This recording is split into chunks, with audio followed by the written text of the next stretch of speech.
오늘은 영혼의 빛 예수 그리스도, 영혼의 빛 예수 그리스도라는 제목으로 우리 하나님 말씀 함께 나누도록 하겠습니다.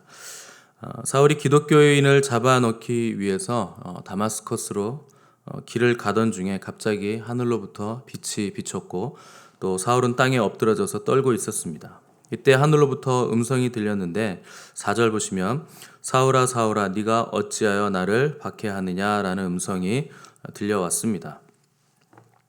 이 성경을 보시면 하나님께서 또 예수님께서 이름을 두 번 부르시는 경우가 몇 번 나오지 않습니다. 아주 급하거나 아주 중요한 경우, 아주 특별한 경우에만 이름을 두 번 부르십니다.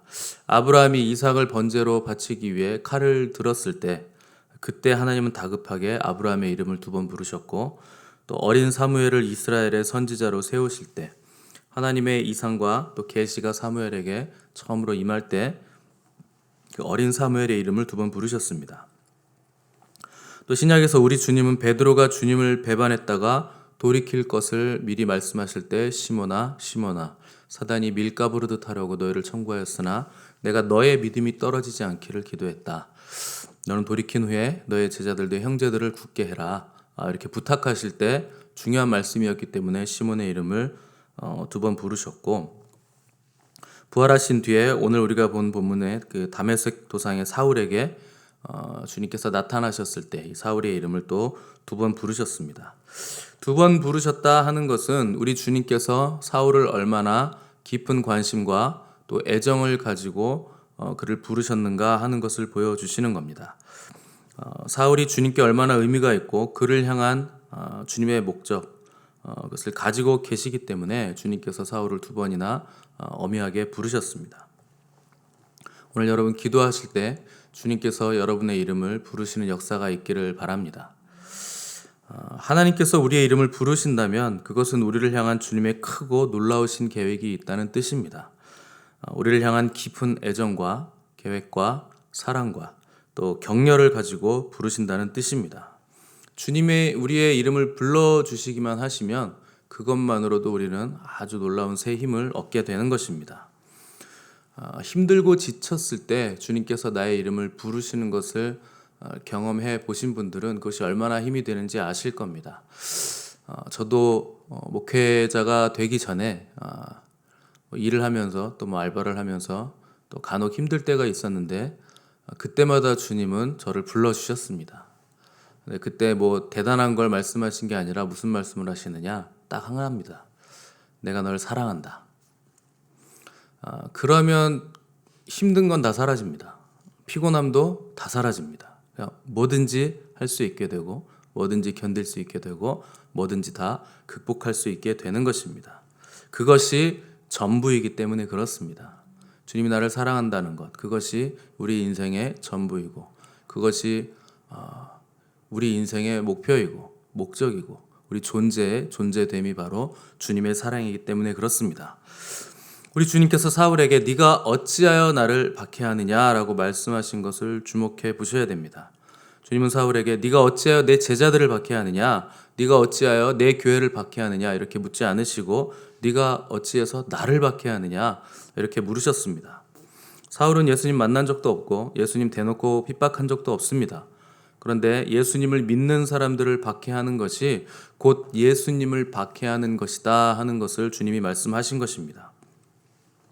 교회를 욕하고 핍박하는 것은 우리 예수님을 욕하고 핍박하는 것입니다.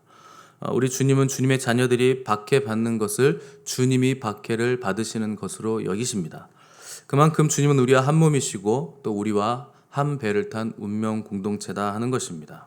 그래서 요한복음에서 주님은 세상이 너희를 미워하면 너희보다 먼저 나를 미워한 줄 알라.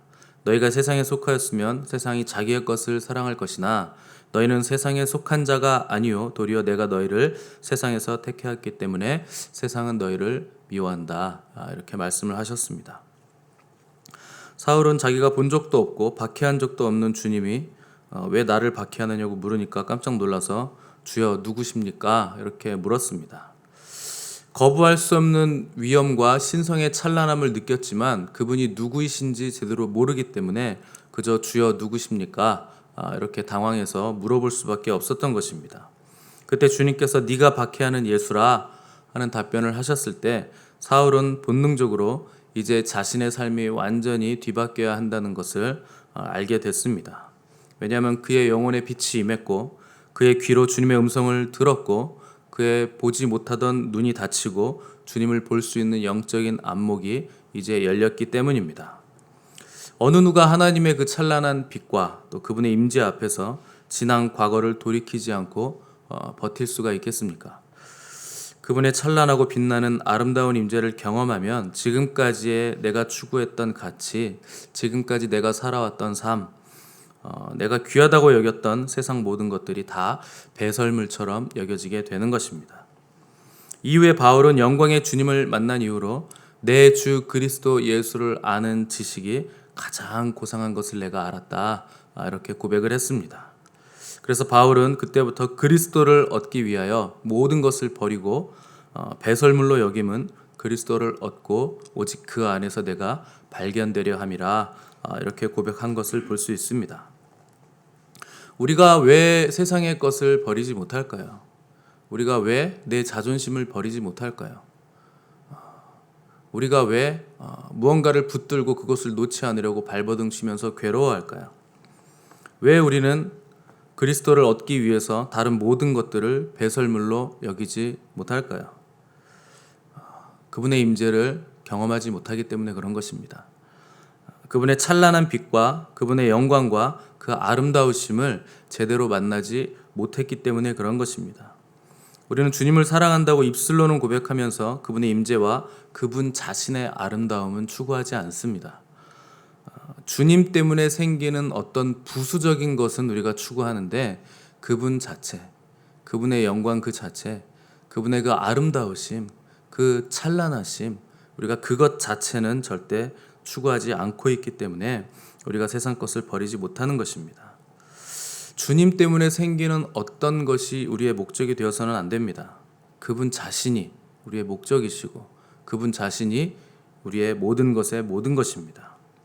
우리는 우리 가족이 잘 되기를 바라고 질병이 치유되기 바라고 사업이 잘 되기를 바라고 경제적으로 어려움이 없기를 바라고 악한 영들이 떠나가길 바라고 여러 가지 원하는 것들이 너무 많겠지만 그러나 우리 주님 자체, 그분의 보석 같은 그 아름다우심 자체를 구하고 있지 않고 그 부수적인 것에만 관심을 두고 있기 때문에 더 깊은 곳으로, 더 높은 차원으로 우리가 나아가지 못하는 것입니다. 여러분, 주님 자체를 구하시기 바랍니다. 그분의 얼굴을 구하시기 바랍니다. 그분이 주시는 선물이나 혜택이 아니라 그분 자체, 그분의 얼굴, 그분의 영광, 그분을 구하시기 바랍니다. 그러면 우주가 우리에게 옵니다. 모든 것이 우리에게 옵니다. 주님은 꼬꾸라져 있는 사울에게 일어나 시내로 들어가라, 네가 행할 것을 너에게 이를 자가 있다, 이렇게 말씀하셨습니다. 이미 주님의 완벽한 계획 안에 사울이 들어와 있다 하는 것을 우리가 볼 수 있습니다. 하나님이 우리를 부르실 때는 아무런 대책 없이 부르시지 않고 완벽한 계획 안에서 우리를 부르십니다. 사울은 훗날 에베소서에서 이렇게 고백했습니다. 곧 창세 전에 우리를 택하사 우리로 사랑 안에서 그 앞에 거룩하고 흠이 없게 하시려고 우리를 부르셨다, 이렇게 고백을 했습니다. 오직 예수님을 만난 사람들만이 과거를 올바르게 해석할 수 있는 것입니다. 왜 나를 부르셨는가? 왜 내 인생이 그랬는가? 하는 것은 오직 우리 주님을 만난 사람들만이 해석할 수 있는 것입니다. 예전에는 이해도 되지 않고 해석도 되지 않던 일들이 우리 주님을 만나면 화살이 꿰지듯 전부 다 해석이 꿰어 맞춰지는 것입니다. 왜 나는 가난한 집에서 태어났는가? 왜 나의 부모는 그런 사람들이었나? 왜 나는 병이 들었고 왜 그때 나에게는 그토록 어려운 시험들이 찾아왔는지 주님을 만나면 우리는 다 이해할 수 있게 되는 것입니다. 바울은 이것을 깨닫고 알게 되었고 자기의 과거를 해석하게 되는데, 바울은 엄청난 계시를 받았기 때문에 과거 정도가 아니라 어디까지 밀고 나아갔는가? 세상이 생기기 이전, 창세 전까지 바울은 밀고 들어가서 감추어졌던 하나님의 비밀한 계획과 신비를 깨닫게 되는 그 영역으로 들어갔던 것입니다. 그럼에도 불구하고 사울에게는 또 필요한 과정이 있었습니다. 그는 영광의 빛도 보고 주님의 음성도 들었지만 그것으로 다 된 것이 아니었고 따로 준비 과정이 필요했습니다. 시력을 잃어서 동료들의 손에 이끌려 이 다메섹으로 들어간 사울은 거기서 사흘 동안 흑암 속에 앉아서 금식하며 물도 마시지 않았습니다. 후에 사도행전 26장에 보시면 이때를 회고하는 구절이 나오는데 이 사흘 동안 이 사울은 주님과 소통하면서 자신의 소명을 받고 있었습니다. 주님이 왜 부르셨는지, 그를 향한 주님의 계획은 뭔지, 그 계획은 언제부터 작정된 것이고 예정된 것인지, 그리고 무엇을 해야 하는지, 또 결과는 어떻게 될 것인지를 모두 그때 알게 해주셨습니다. 그 사흘 동안 사울의 눈은 캄캄했지만 사울의 영혼은 빛으로 충만했습니다. 그리고 계시로 가득 찼던 3일이었습니다. 그러나 그것이 다가 아니고 이후로 이 사울은 3년 동안 아라비아 광야로 들어가서 3년간 더 깊은 교제와 더 감추어진 깊고 비밀한 신비들을 받은 후에 사역을 시작하게 됐습니다. 우리에게는 이런 시간들이 필요합니다. 준비되는 시간이 필요하고 주님과 오롯이 앉아있는 시간들이 필요합니다. 세상의 모든 소리를 닫고 오직 주님과만 소통하는 시간이 우리에게는 필요합니다. 이 시간을 주시기 위해서 주님은 왜곡된 사울의 육적인 시각을 닫으시고 영적인 시각을 열어주신 것입니다. 세상을 보던 우리의 눈이 닫히고 온전히 주님께만 집중할 때 흐트러지고 헝클어진 우리 영혼과 마음이 정리가 되고 다시 일어나서 거룩한 삶을 살 수 있게 힘을 얻게 되는 것입니다. 우리에게는 반드시 이런 시간이 필요합니다. 특별히 날마다 그런 시간이 필요하고 또 특별하게 훈련의 기간에는 집중적으로 주님과만 오롯이 앉아있는 시간이 우리에게는 반드시 필요합니다. 사울을 부르신 주님은 오늘 우리를 또한 부르고 계십니다. 주님은 우리 한 사람 한 사람에게 아주 깊고 크고 놀랍고 위대한 계획과 비밀한 신비들을 가지고 계십니다. 우리가 주님을 바라보기만 하면 항상 우리를 바라보고 계신 그 주님을, 그 아름다우신 분을 우리가 발견하게 될 것입니다.